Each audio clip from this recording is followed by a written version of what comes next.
भोजपुरी के सुपरस्टार खेसारी लाल इन दिनों काफ़ी ज़्यादा सुर्खियों में है। जैसा कि आप लोग जानते हैं खेसारी अपने गाने और फिल्मों को लेकर काफ़ी ज़्यादा सुर्खियों में है और उनके सावन लगने से पहले कई बैक टू बैक गाने आ चुके हैं और गाना फैंस को काफ़ी ज़्यादा पसंद आया। वहीं आज खेसारी लाल के गाने का पोस्टर और आ गया। गाने का टाइटल है प्योली बानी गांजा।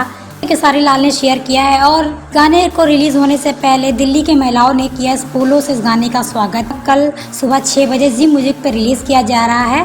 इसमें आप पोस्टर भी देख सकते हैं। खेसारी लाल का एक धाकड़ अंदाज देखने को हमें मिल रहा है। खेसारी लाल का एक नया लुक, एक नया अंदाज उन्हें देखने को मिल रहा है। खेसारी लाल की गाने की बात करें तो खेसारी लाल का बहुत सारा गाना अभी तक आ चुका है, लेकिन ये गाना काफ़ी धाकड़ अंदाज में, इस गाने का पोस्टर आप लोग देख सकते हैं, काफ़ी धाकड़ अंदाज में इस पोस्टर को बनाया गया है। तो आप लोग खेसारी के इस गाने का कितना बेसब्री से इंतजार करें, कमेंट के माध्यम से बताएं। और गाना कल ये सुबह जी म्यूजिक पर रिलीज़ किया जाएगा, तो आप लोग गाना सुनिए और हमें आप लोग भी गाना सुनिएगा और हमें बताइएगा गाना आप लोगों को कैसा लग रहा है।